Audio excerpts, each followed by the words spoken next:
Hello tout le monde, j'espère que vous allez bien. On se retrouve aujourd'hui pour une nouvelle vidéo de la série Retour de course et recettes de la semaine. Je vous laisse sans plus tarder avec la suite de la vidéo et n'oubliez pas de la liker, de vous abonner à ma chaîne, de commenter. Ça permet vraiment de m'encourager dans ce que je fais. Donc c'est parti. Alors j'ai été à Leclerc. Cette semaine j'ai pas été à Lidl parce que j'avais pas énormément de légumes à acheter ou de fruits.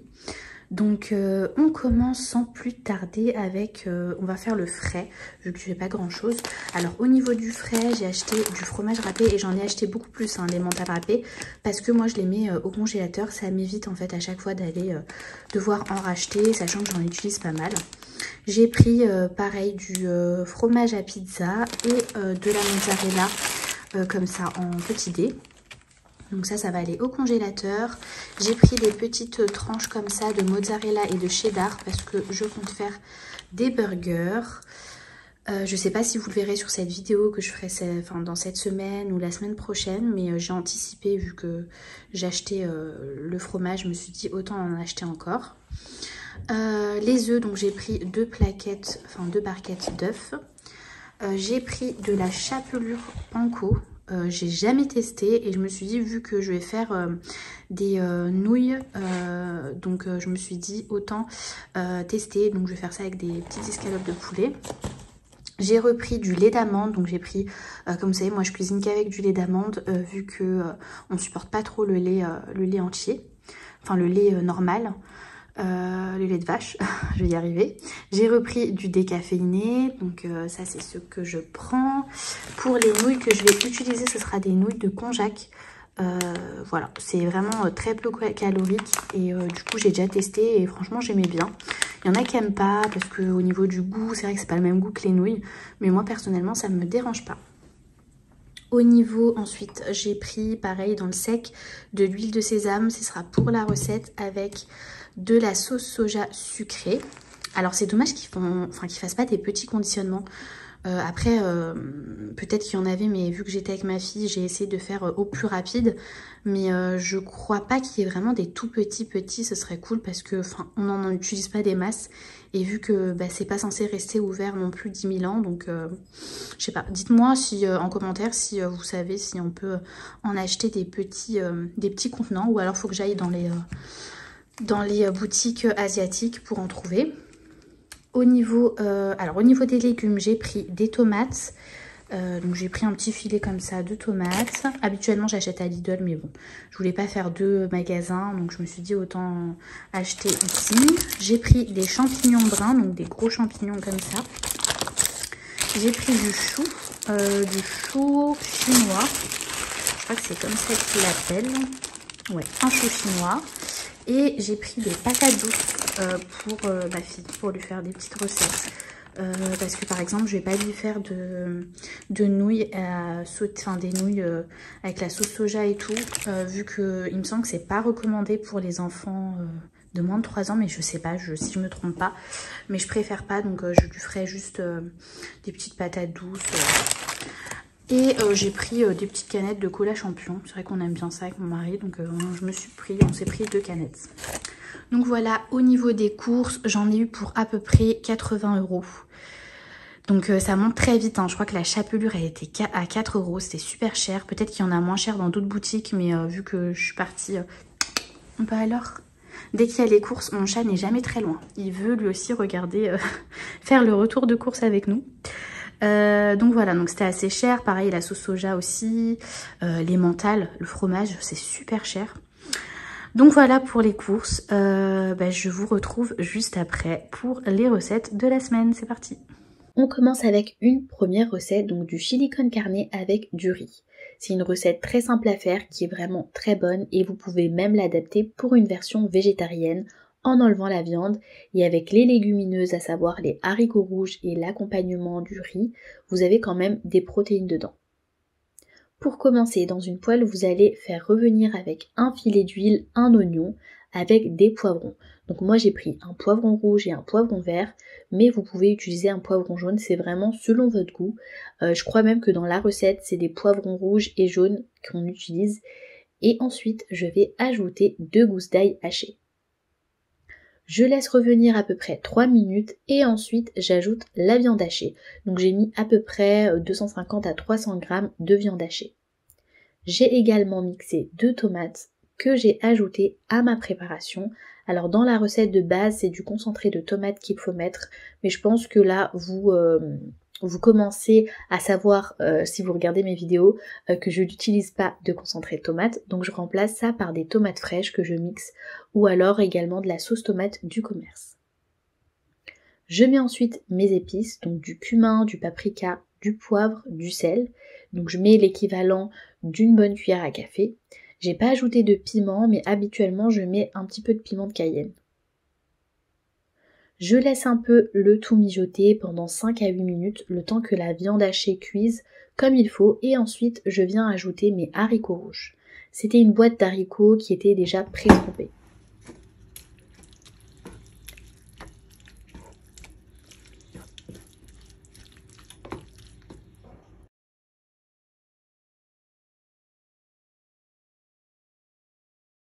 Je laisse de nouveau mijoter une bonne dizaine de minutes et pour terminer, je viens ajouter du maïs. Et là encore, je laisse ma préparation quelques minutes sur le feu et ensuite c'est prêt. J'ai servi ça avec du riz complet et vraiment c'est juste une recette super bonne, très colorée. Vous pouvez bien entendu adapter pour une version végétarienne. Pour le riz, je vous ai pas montré la cuisson, mais je pense que vous savez comment faire cuire du riz. Vous mettez l'équivalent d'une dose de riz pour 2 doses d'eau.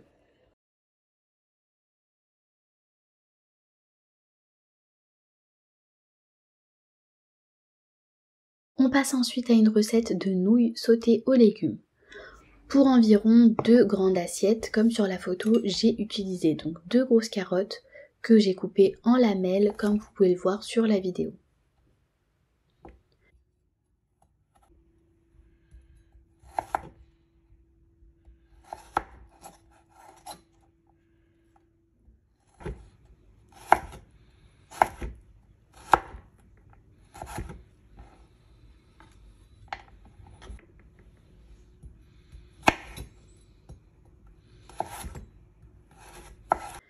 Une fois tous mes légumes coupés, je les réserve dans un bol pour la cuisson qui se fera juste après. Après les carottes, je viens couper un oignon en rondelles.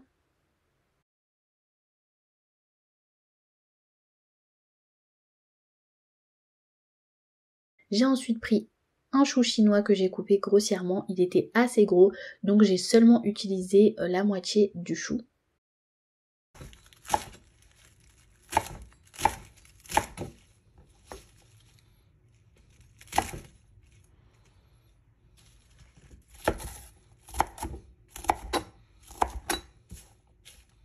J'ai coupé 4 champignons bruns.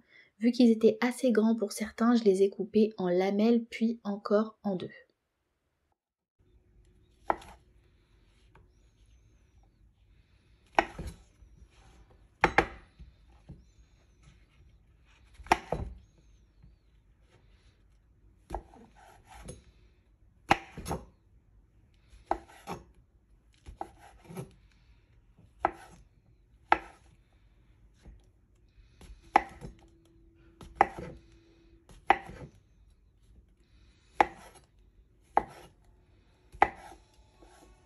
Alors là c'est vraiment facultatif, j'ai utilisé des mini poireaux parce que c'est ce que j'avais dans mon frigo et je voulais pas non plus les gâcher vu qu'ils commençaient déjà à s'abîmer. J'ai donc mis des mini poireaux que j'ai coupés en rondelles et j'ai ajouté ça à ma recette.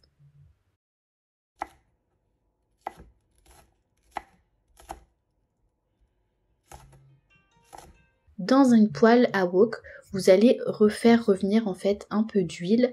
Vous pouvez également utiliser du beurre, les éléments que vous avez coupés.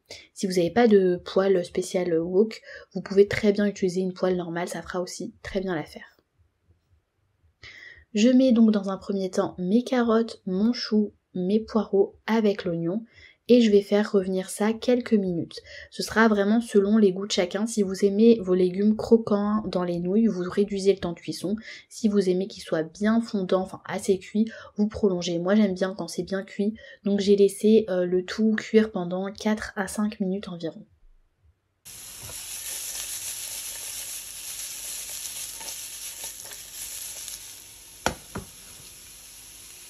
J'ajoute ensuite les autres légumes, donc le chou chinois avec les champignons, et je laisse bien réduire. Vous allez voir que ça réduit quand même pas mal au niveau des quantités.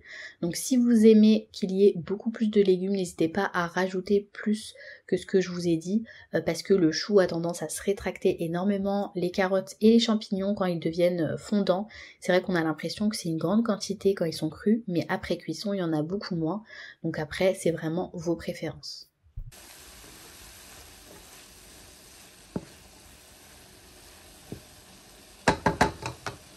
Pour l'assaisonnement, je suis venue hacher 3 petites gousses d'ail et j'ai ajouté de l'huile de sésame, donc environ 2 cuillères à soupe d'huile de sésame. J'ai également mis de la sauce soja sucrée, donc environ 4 cuillères à soupe. Et j'ai également ajouté 1 cuillère à café de sucre en poudre. Au niveau des épices, j'ai mis 1 cuillère à café de gingembre, mais si vous avez du gingembre frais, c'est beaucoup mieux. Vous râpez un peu votre gingembre frais et vous l'ajoutez dans cette petite préparation d'assaisonnement. Je mélange le tout et je viens ajouter tout ça à ma préparation.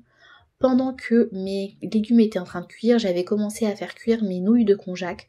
Donc c'est vraiment très rapide à cuire, c'est pas comme des nouilles normales on va dire. Donc j'ai ajouté mes nouilles de konjac dans la poêle et j'ai fait revenir le tout. J'ai laissé ensuite à peu près 2-3 minutes le temps que ça puisse bien absorber toute la sauce qu'il y avait. Et j'ai ensuite servi ça dans une assiette creuse. J'ai ajouté un peu d'herbes aromatiques, donc un peu de coriandre haché. Et voilà, c'était super bon. Avec les herbes, ça apporte vraiment une fraîcheur supplémentaire. Donc le seul bémol avec les nouilles de konjac, bien que ce soit beaucoup moins calorique, en fait au niveau du goût c'est pas du tout la même chose qu'avec des nouilles normales.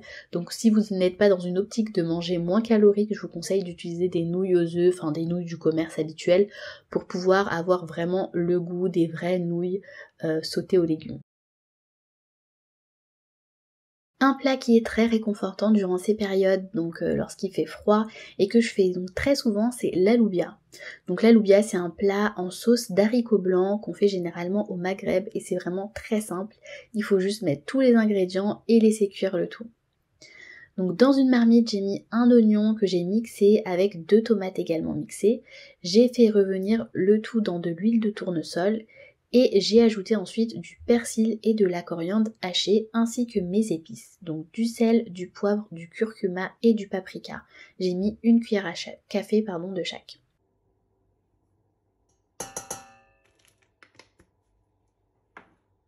Je laisse 1 minute le tout revenir.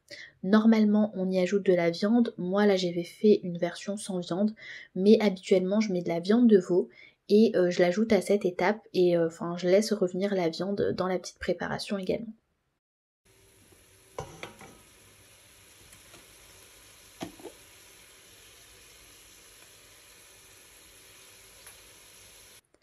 Je mets ensuite un petit peu de sauce tomate du commerce et enfin j'ajoute mes haricots blancs. Donc là c'était des haricots blancs frais que j'avais mis au congélateur et honnêtement je préfère largement les haricots blancs de chez Picard que j'achète d'habitude, mais c'est vrai que là j'ai voulu tester, en fait au marché il y avait des haricots blancs, mais je trouve que voilà, ceux de Picard ils sont beaucoup plus simples à faire cuire, ça prend moins de temps. Je mélange le tout et j'avais oublié de mettre de l'ail au moment où je mettais mes oignons. J'ai donc ajouté à ce moment-là 2 petites gousses d'ail hachées.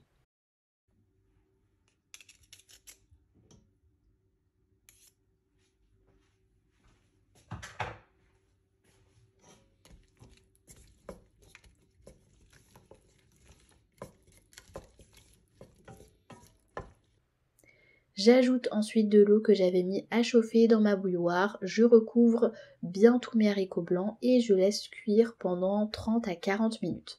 Si vous avez une cocotte, n'hésitez pas à faire la cuisson à l'intérieur, ce sera beaucoup plus rapide. Je viens vérifier la cuisson de temps en temps et j'ajoute de l'eau si nécessaire pour qu'il puisse rester toujours de la sauce en fin de cuisson parce que le but c'est d'avoir un plat en sauce. Une fois que mes haricots sont cuits, vous pouvez d'ailleurs vérifier la cuisson en prenant tout simplement un haricot et en l'écrasant avec vos doigts.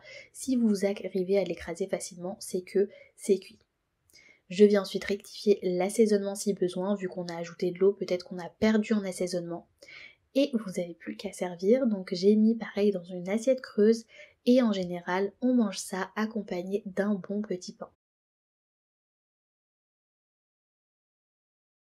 J'ai ensuite préparé un plat avec une purée de pommes de terre et des carottes et champignons en sauce. Pour commencer, je suis venue préparer ma purée de pommes de terre, donc pour ça, rien de plus simple, vous épluchez vos pommes de terre.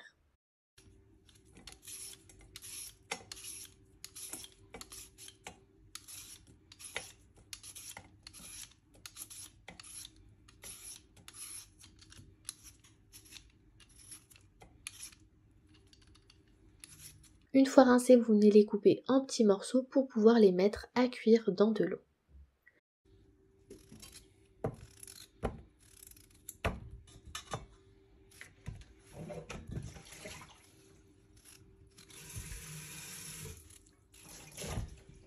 Je vais également éplucher mes carottes et les couper en lamelles, ni trop fines ni trop grosses, pour une cuisson homogène.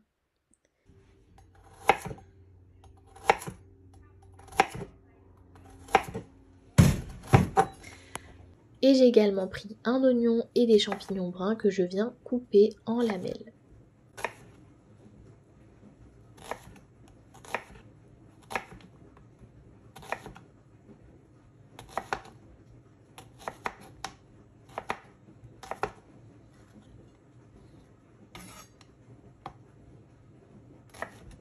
Une fois que c'est fait, j'ai mis mes lamelles d'oignon avec mes carottes dans une poêle. Vous pouvez très bien utiliser un faitout ou une cocotte. Je fais revenir le tout et j'ajoute ensuite de la sauce tomate avec mes épices, donc l'équivalent de 2 cuillères à soupe de sauce tomate, et je mélange. Au niveau des épices, j'ai mis du sel et du poivre, donc rien de plus. Et j'ajoute ensuite 2 cuillères à soupe de farine blanche pour pouvoir épaissir la sauce qu'on obtiendra. N'hésitez pas à mettre des herbes d'habitude dans ce genre de plat, voilà, du romarin, des herbes de Provence pour vraiment parfumer le tout. Je mélange et enfin je viens ajouter de l'eau chaude pour bien recouvrir les carottes. Je laisse cuire pendant environ 20 minutes pour que mes carottes commencent à cuire. Donc ça peut prendre plus ou moins du temps selon le récipient que vous utilisez pour faire cuire votre préparation. Et une fois que mes carottes ont commencé à cuire, je vérifie la cuisson à l'aide d'un couteau pour voir si elles commencent à être fondantes. Et je viens ajouter mes champignons et je relaisse cuire pendant environ 10 minutes. À ce moment-là, j'ai pas pu vous filmer, mais j'ai continué à faire ma purée de pommes de terre. Donc une fois que mes pommes de terre ont été cuites, je les ai écrasées avec un écrase pommes de terre et j'ai ensuite ajouté du lait d'amande pour ma part. Pour obtenir une texture fluide, n'hésitez pas à en rajouter du lait. Vous pouvez également mettre du beurre. Je crois que moi j'en avais mis un petit peu avant de mettre le lait. Et une fois que c'est fait, je suis venue assaisonner à ce moment-là ma purée. Donc là j'ai mis du sel et du poivre. J'avais pas de noix de muscade mais c'est encore mieux avec. Et le tour est joué, donc vous pouvez disposer le tout dans une assiette creuse avec votre purée en dessous et la sauce par-dessus avec les légumes. Et pour finir, un plat qui est vraiment super simple et qui peut plaire aux petits comme aux grands, c'est tout simplement un gratin de pâtes avec des escalopes de poulet pané. Au niveau du gratin de pâtes, j'ai ajouté des oignons caramélisés que du coup j'ai fait moi-même. Donc j'en ai pas mis assez, vous allez voir sur la vidéo, je pense qu'il en faudrait quand même un peu plus. J'ai utilisé 2 petits oignons, je pense qu'il en faudrait au moins 4 ou alors 2 gros oignons. Vous avez tout simplement à les faire cuire dans un peu d'huile, donc un filet d'huile de tournesol, histoire que les oignons commencent à cuire et à devenir fondants.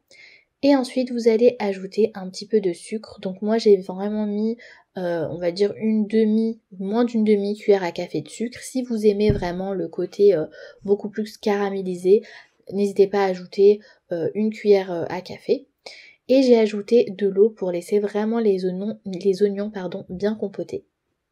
De temps en temps, n'hésitez pas à rajouter de l'eau si l'eau s'est évaporée pour que vos oignons soient bien cuits et bien caramélisés. Je viens ensuite cuire mes pâtes, donc là j'avais fait un mix entre des coquillettes et des penne. C'est vrai que habituellement je fais ça qu'avec des coquillettes, mais là il me restait un peu de penne, donc je me suis dit autant les utiliser, comme ça au moins je pourrais les écouler. Pendant la cuisson de mes pâtes, je préparais ma béchamel pour le gratin. Donc ce que je vais faire, c'est que j'ai pris du beurre, de la farine, donc 30 g de beurre, 30 g de farine. Alors j'ai essayé de faire à l'œil, donc si vous voulez suivre vraiment les bonnes quantités, voilà, n'hésitez pas à peser vos ingrédients. Et ensuite je mélange le tout, donc une fois que mon beurre a fondu, je rajoute la farine et je mélange. Et une fois que j'ai obtenu mon roux, je viens ajouter du lait petit à petit, donc c'est 500 ml de lait. Alors moi je fais vraiment à l'œil. Et une fois que votre mélange a épaissi, vous pouvez retirer du feu et assaisonner le tout avec du sel et du poivre. Lorsque mes pâtes ont cuit, je vais les disposer dans un moule à gratin et je viens ajouter ma béchamel. Et je mets donc toute la béchamel sur la préparation. Pour bien imprégner les pâtes, je vais les mélanger à l'aide d'une spatule. Et ensuite j'ajoute du fromage râpé avec un petit peu de mozzarella et j'enfourne le tout position grille à 200 degrés pendant 10 minutes. Et je vais ensuite préparer mes escalopes de poulet panées. Donc pour ça je vais prendre des escalopes de poulet que j'ai coupées en deux. Donc généralement le boucher il peut vous le faire, moi j'étais pressée ce jour-là donc je l'ai fait moi-même. Et j'ai pris également un bol avec un œuf que j'ai battu. Et dans un autre bol j'ai mis de la chapelure panko. Vous pouvez facilement trouver ça en centre commercial, dans les supermarchés, pardon. Et j'ai assaisonné cette chapelure avec du sel, du paprika, un peu de poivre. Je vous ai pas dit mais j'ai également assaisonné mes escalopes, j'ai mis un petit peu de sel et du poivre. Et là rien de plus simple, vous venez tremper vos escalopes dans l'œuf battu et ensuite vous mettez dans la chapelure et vous mettez le tout à cuire dans de l'huile chaude. Moi c'est comme ça que je procède, mais je sais que souvent les gens trempent d'abord les escalopes dans de la farine, ensuite dans l'œuf et ensuite dans la chapelure. Moi j'avoue que je zappe cette étape, je trouve que ça accroche quand même bien et au moins c'est plus rapide pour moi. Et une fois mes poulets cuits, je vais les mettre dans du papier absorbant juste avant de servir. Ma vidéo se termine, j'espère qu'elle vous aura plu, que ça vous aura donné quelques idées de repas à faire pour la semaine. N'hésitez pas d'ailleurs à me dire en commentaire des idées également de menus, qu'est-ce que vous avez fait comme repas la semaine dans laquelle vous regardez cette vidéo. Et moi je vous dis à très vite pour une prochaine vidéo.